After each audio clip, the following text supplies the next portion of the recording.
नमस्कार दोस्तों, मेरा नाम है विक्रम सिंह और इस वक्त हरियाणा में मैं पहुंचा हुआ हूं। चरखी दादरी विधानसभा सीट है और हमारे सामने बैठे हैं उमेश सिंह। उमेश सिंह प्रजापति समाज का 150 गांव का प्रधान। अच्छा अच्छा, तो क्या लग रहा है इस बार क्या हो सकता है? सर कुछ भी हो सकता है। जैसे हमारे ये मंत्री रहे सतपाल सांगवान, जी जी। जो ये मतलब यहाँ विधानसभा चरखी दादरी की सीट से जीता था ये भाजपा से, और उसके बाद ये कांग्रेस में भी लेकर दिया था। कांग्रेस सरकार में ये मंत्री रहे, तो वैसे इनका मंत्री पद का जो कार्यभार था बहुत ही बढ़िया रहा। दादरी के क्षेत्र के हिसाब से काम भी अच्छा किया। अब इनका लड़का सुनील, जो कि या एसपी जेल सुप्रिटेंडेंट थे, उन्होंने पार्टी ज्वाइन करी बीजेपी, और बीजेपी ने उनसे टिकट दे दिया। सतपाल सांगवान का जो लड़का है मंत्री का, जी जी। उससे टिकट दे दिया बीजेपी ने। और उसके मतलब सतपाल सांगवान की जो छवि जो देखते हुए उनका अच्छा प्रभाव है। और कांग्रेस से जो कल रात को टिकट दिया है मनीषा सांगवान को, मनीषा सांगवान ने भी 6-7 साल से यहाँ दादरी हल्के में अच्छी मेहनत करी, अच्छी पकड़ बनाई हुई है, और कांग्रेस ने उनको टिकट दिया है। तो शायद हम ये नहीं कह सकते तो बीजेपी और कांग्रेस में एक सीधी टक्कर होगी, कौन जीतेगा। मैं वैसे आज 28-30 साल से कांग्रेस से जुड़ा हुआ हूँ। मैं इसलिए मतलब किसी की मतलब वो बुराई नहीं करता, किसी को कुछ नहीं कहता। आज सतपाल सांगवान ने जो दादरी में काम करवाया था, मंत्री पद पर थे, वो बहुत ही सराहनीय काम थे इनके। और मनीषा सांगवान भी एक बढ़िया औरत है और बढ़िया मतलब समाज सेवी है। इन्हें दिल्ली से फाउंडेशन का एक वो चलाया हुआ है, उसके हिसाब से सही इनका कार्यभार यहाँ दादरी क्षेत्र में चल रहा है। और अब ये टिकट लेके आई है, तो आज बता रहे हैं अच्छा माहौल है, उसके साथ पब्लिक का जो जुड़ाव है बहुत ही अच्छा है। आपका चाचा यहाँ पे जुड़ाव है बीजेपी या कांग्रेस अभी? मैं अब तक कांग्रेस का जुड़ाव है मेरा, और अब कांग्रेस का ही मन है। कांग्रेस का ही मन है। तो क्या लगता है राज्य में किसकी सरकार आनी चाहिए? बीजेपी को फिर से मौका मिलना चाहिए कि कांग्रेस पे दाव खेलनी चाहिए? देखो बीजेपी का जो काम के है, आज जो पब्लिक की जो जो समस्याएं हैं बीजेपी सरकार में जो सुनी जाती हैं, वो पीछे किसी सरकार में नहीं सुनी गई है। बीजेपी के हिसाब से आज जो लोगों ने घर बैठे ऑनलाइन जो सुविधा मिलनी चाहिए वो मिल रही हैं। और जो कांग्रेस शासन में जो था, आदमी का देख के काम होता था कि भाई हाँ यो मेरा ही लगा लो, मैं 150 गांव का प्रधान हूँ, ये प्रधान है, भी इसका तो काम करो, नहीं आगे जरूरत पड़ेगी।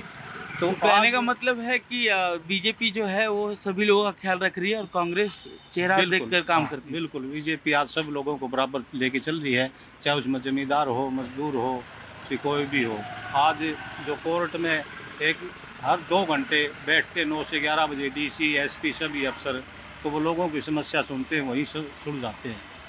आगे कांग्रेस सरकार आएगी, वो क्या करेगी? इस पद चिन्ह पे चलेगी या बीजेपी ही चलेगी? तो आपके नज़र में जो सीएम है, अगर जैसे लगता है बीजेपी की तरफ से, तो अभी नायब सिंह सैनी बने हुए हैं, तो क्या उन्हें फिर से मौका मिलना चाहिए या फिर आप किसी और दूसरे चेहरे को देख रहे हैं? अगर कांग्रेस में भी कुछ अगर आपको लग रहा है कोई सीएम कैंडिडेट हो तो? देखो बीजेपी में जो आज नायब सिंह सैनी बहुत ही कम समय मिला है, बहुत ही कम समय में और बहुत ज़्यादा मेहनत करके ये आगे बढ़े हैं। शायद आगे बीजेपी सरकार आएगी तो सीएम चेहरा नायब सिंह सैनी ही रहनी चाहिए। अच्छा चाचा जी, आप देखा मैंने आप यहाँ पे बहुत सारे मिट्टी के बर्तन हैं यहाँ पे, या आपने खुद से ये सारी चीज़ें बनाई हैं? हाँ, ये हमारी हाथ की कला है, हम ये बनाते हैं।